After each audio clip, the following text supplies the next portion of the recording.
Okay students, మనము ఈ వీడియోలో గ్రామర్ పార్ట్స్ కంటిన్యూ చేస్తున్నాం. కాల్ నేను లాస్ట్ వీడియోలో మనం చెప్పుకున్నాం కదా కాల్ గురించి. కాల్ డెఫినేషన్ ఏంటి చెప్పండి. किसी कार्य या व्यापार संपन्न होने का समय को काल कहते हैं. तो सर చెప్పండి परिभाषा. किसी कार्य या व्यापार संपन्न होने का समय बताने वाले शब्द को काल कहते हैं. काल तीन प्रकार के हैं.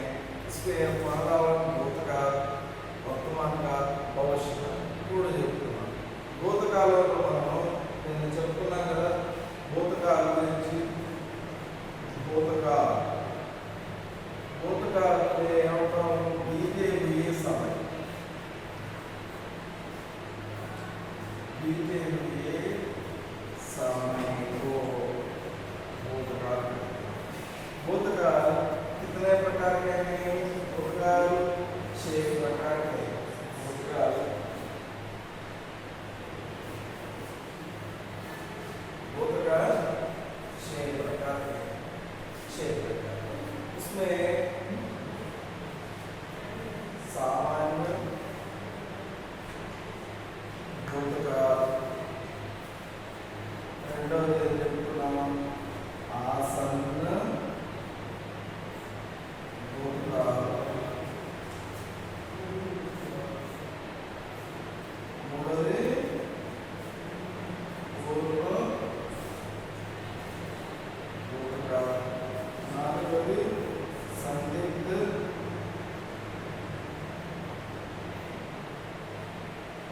భూతకాలం, తర్వాత అపూర్ణ భూతకాలం, లాస్ట్ చెప్పుకున్నాం హేతు మద్భూతకాలం. హేతు మద్భూతకాలం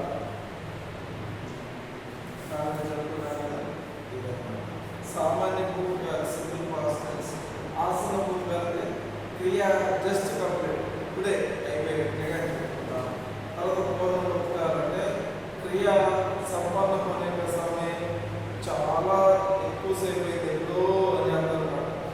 దానికి ఏమొస్తే సెంటెన్స్ థా, थे, थी, थी ऐसे एक राजा था అట్లా వస్తాయి. చెప్పండి పుల్లింగ ఏకవచనం అయితే థా, పుల్లింగ బహువచనం అయితే తే, స్త్రీలింగ ఏకవచనం అయితే థీ, స్త్రీలింగ బహువచనం అయితే థీటా.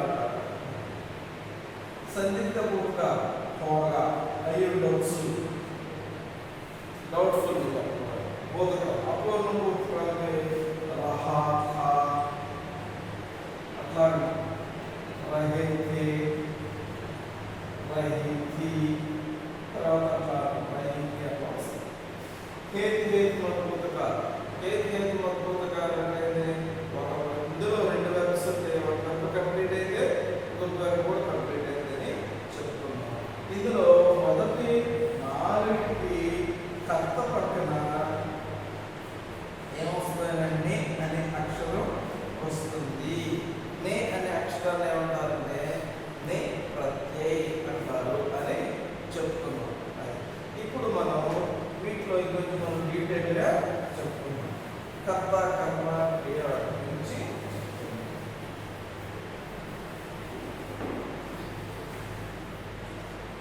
సపోజ్ సింపుల్గా మామూలుగా ఒక సెంటెన్స్ ఎగ్జాంపుల్. ఈ గ్రామర్ అంటే మనం మామూలుగా వినడంతో పాటు ఎగ్జాంపుల్స్ ద్వారా మనం అప్లై చేసుకుని తెలుసుకుంటే స్టాండర్డ్గా ఉంటుంది. మన ఈజీ వేలో డెప్త్గా తెలుసుకుంటాం. చూడండి సింపుల్ సెంటెన్స్. వర్తమాన కాలంలో రామ్ పాట పడతా హై. ఇది వర్తమాన కాలంలో ఉంది సెంటెన్స్. ఏ కాలంలో ఉంది? వర్తమాన కాలంలో ఉంది సెంటెన్స్. ఇది రామ్ పాట పడతా హై. ఇందులో ఈ వాక్యం తెలుగు మీనింగ్ తెలియాలి. ఫస్ట్ రాముడు పాట చదువుతున్నాడు. ఇక్కడ పడతా హై అనేది పక్కన పెట్టి, పడతా హై అంటే మీనింగ్ ఏంటి? చదువు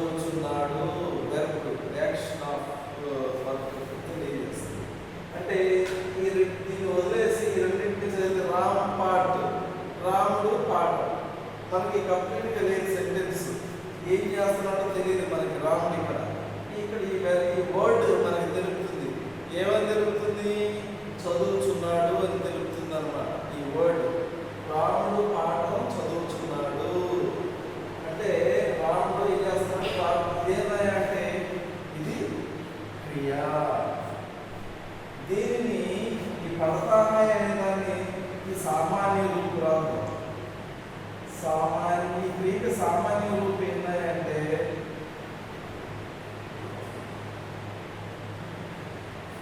పఠన. దీనికి సామాన్య రూపం ఏంటంటే పఠన. పడతా అనే సామాన్య రూపం ఇట్లా బయటకు తీసినప్పుడు చెప్తే దానికి పఠన.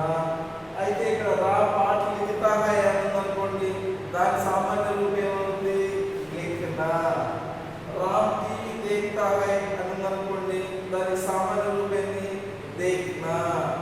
రామ్ దౌడతా హై అన్నందు అందులో అక్కడ సామాన్య రూపం ఏమొస్తుంది? దౌడనా. అంటే పఠనా, లిఖనా, देखना, దౌడనా ఇట్లా ఉన్నటువంటి వెర్బులన్నీ ఇవన్నీ అంటే చివరన్నా ఇవన్నీ ఏంటంటే సామాన్య రూపాలు, క్రియ యొక్క సామాన్య రూపాలు అన్నమాట. అంటే ఒక సెంటెన్స్ లో ఉన్నటువంటి వాటిని బయటికి తీసి చెప్పే వాటిని చెప్పినటువంటి వెబ్స్ ఇలా ఉంటాయి అన్నమాట. దానికి నా వస్తాయి అన్నమాట. ఇది ఇప్పుడు ఈ నా తీసేసి ఉన్నటువంటి వాటిని మిగిలిన వాటిని ఏమంటారంటే ఈ పఠనాలో నా తీసేస్తే ఏమని పడ్, లిఖనాలో నా తీసేస్తే ఏమి లిఖ్, देखनाలో ఏమి देख, దౌడనాలో ఏమి దౌడ్. ఈ పడ్, లిఖ్, देख, దౌడ్ వీటిని ఏమంటారంటే మూల ధాతువులు అంటారు, లేకపోతే క్రియా ధాతువులు అంటారు. మూల ధాతువులు, క్రియా ధాతువులు అంటారు. ఇప్పుడు ఈ సెంటెన్స్ వర్తమాన కాలంలో ఉంది అని చెప్పాను. సరే, ఇక్కడ ఈ వర్తమాన కాలంలో ఇది క్రియ అని చెప్పుకున్నాం కదా, మరి ఏమని చెప్పుకున్నాం? ఇది పట్టు క్రియా ధాతు. క్రియా ధాతు ఏమి యాడ్ అవుతుంది ఇక్కడ? తాహే యాడ్ అయింది. ఎందుకు యాడ్ అయిందండి అంటే ఇప్పుడు మనం ఈ సెంటెన్స్ లో క్రియ తెలిసి మనకి కర్త కర్మ తెలియాలి. ఈ సెంటెన్స్ లో కర్త కర్మ మనకి తెలియాలి. కర్త తెలియక కర్త కర్మ క్రియ మూడు ఉన్నాయి. ఇద్దరు క్రియ ఉంది మనకి. ఇప్పుడు కర్త కర్మ తెలియాలి. ఇచ్చిన సెంటెన్స్ లో క్రియ చేత ఇంగ్లీష్ లోనేమో హూ, అది ఇంగ్లీష్ క్రియ చేత ఎవరు అంటే కౌన్ అని ప్రశ్నించుకోవాలి. కౌన్ అని ప్రశ్నించుకుంటే వచ్చేది ఆన్సర్. కర్త చదువుతున్నారు. ఎవరు చదువుతున్నారు? ఈ సెంటెన్స్ లో ఎవరు చదువుతున్నారు? కౌన్ అనే దాని చేత ప్రశ్నించుకోవాలి. క్రియ చేత కౌన్ అని ప్రశ్నించుకోవాలి. చదువుతున్నారు. ఎవరు చదువుతున్నారు? ఎవరంటే రామ్. ఆన్సర్ వచ్చింది కదా. అయితే దీన్ని ఏమంటారంటే ఈ వర్డ్ ని కర్త అంటారు. తర్వాత మళ్ళీ ఇప్పుడు క్రియ చేత ప్రశ్నించుకోవాలి. క్యా లేకపోతే కిసే లేకపోతే కిస్కో అని ప్రశ్నించుకోవాలి. క్యా కానీ ఈ రెండు ఏదైనా ఒకటే మీనింగ్. ఒకటి ఈ రెండు క్యా కానీ కిసే కానీ. కిసే కింద మీనింగ్ కిస్కో అంటే క్యా ఏమిటి, కిసే అన్నా కిస్కో అన్నా దేనిని లేకపోతే వేడిని, వేడిని, దేనిని అని మీనింగ్ వస్తుంది. వేడిని, దేనిని, వేడిని, ఎవరిని అని మీనింగ్ వస్తుంది. వాటి చేత ప్రశ్నించుకోవాలి. పడతా హై రామ్, పడతా హై రామ్ చదువుతున్నాడు. రామ్ వేటిని చదువుతున్నాడు అంటే క్వశ్చన్ ఫామ్ కాదు. రాముడు దేనిని చదువుతున్నాడు, దేనిని చదువుతున్నాడు? ఆట చదువుతున్నాడు. దీనికి మాత్రం సెట్ అయింది.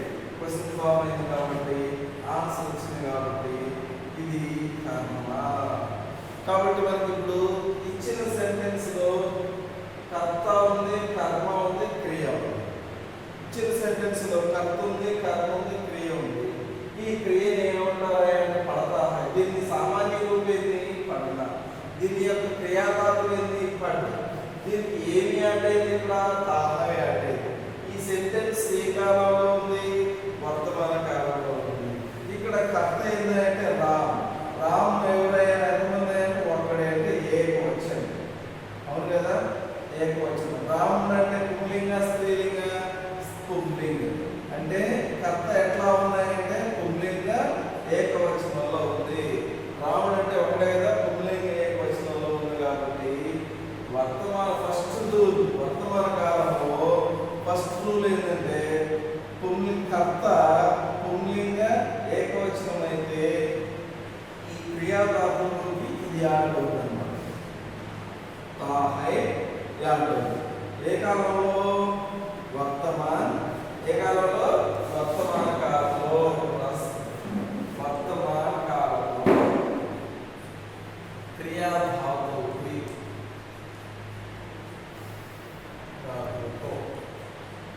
క్రియాధాతువులో ఏమేమి పుంలింగ ఏకవచనం అయితే తాహై యాడ్ అవుతుంది. ఏం యాడ్ అవుతాయా తాహై. అలాగనే స్త్రీలింగ ఏకవచనం అయితే ఏమి యాడ్ అవుతాయి అంటే తీహై యాడ్ అవుతాయి. తర్వాత పుంలింగ బహువచనం అయితే తే హై యాడ్ అవుతుంది. పుంలింగ స్త్రీలింగ బహువచనం, స్త్రీలింగ బహువచనం అయితే ఈ హై ఇక్కడ దాటుతుంది. వర్తమాన కాలంలో మీకు రావాలి. వర్తమాన కాలంలో కర్త ఇదంతా ఏదంటే కర్త పుంలింగ ఏకవచనం అయితే క్రియాధాతువుకి తాత. రామ్ అనేది పుంలింగ ఏకవచనం కదా, క్రియాధాతువుకి ఏమొచ్చింది తాత. ఇంకో ఎగ్జాంపుల్ నేను రాస్తాను.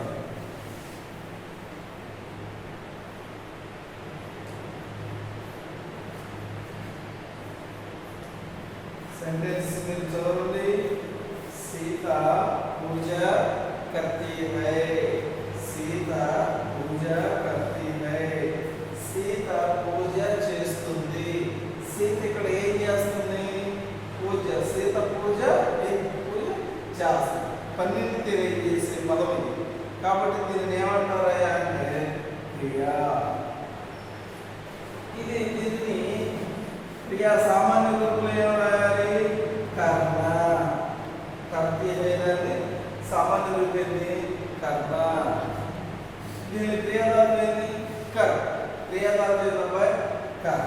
ఇక్కడ చూస్తే ఈ క్రియాధారం ఏంటంటే దీనికి ఏం యాడ్ అయినాయా ఈ హై యాడ్ అయింది. చేస్తుంది. ఎవరు చేస్తున్నారు ఇక్కడ సీత. ఎవరు అని ప్రశ్నించుకుంటే ఆన్సర్ వస్తుంది కర్త. సీత ఆన్సర్ వచ్చింది కాబట్టి ఇది కర్త. సీత క్యా కర్తీ హై. సీత ఏమి చేస్తుంది. సీత ఏమి చేస్తుంది పూజ చేస్తుంది. ఆన్సర్ వచ్చింది కదా. ఇది ఏంటంటే కర్మ. ఇచ్చిన సెంటెన్స్ లో కర్త కర్మ క్రియ మూడు వచ్చాయి. అదొక పాయింట్. ఈ సెంటెన్స్ లో క్రియాధాతు పక్కన తీగై వచ్చింది. ఎందుకు వచ్చింది అంటే సీత స్త్రీలింగ్. సీత ఎంతమంది ఉన్నారు ఒకళ్ళే. సీత స్త్రీలింగ్ ఏకవచనం కాబట్టి క్రియాధాతు పక్కన ఏమొచ్చినాయా అదే స్త్రీలింగ ఏకవచనం అయితే తీగై వస్తుంది. అయితే ఇంకొక నెక్స్ట్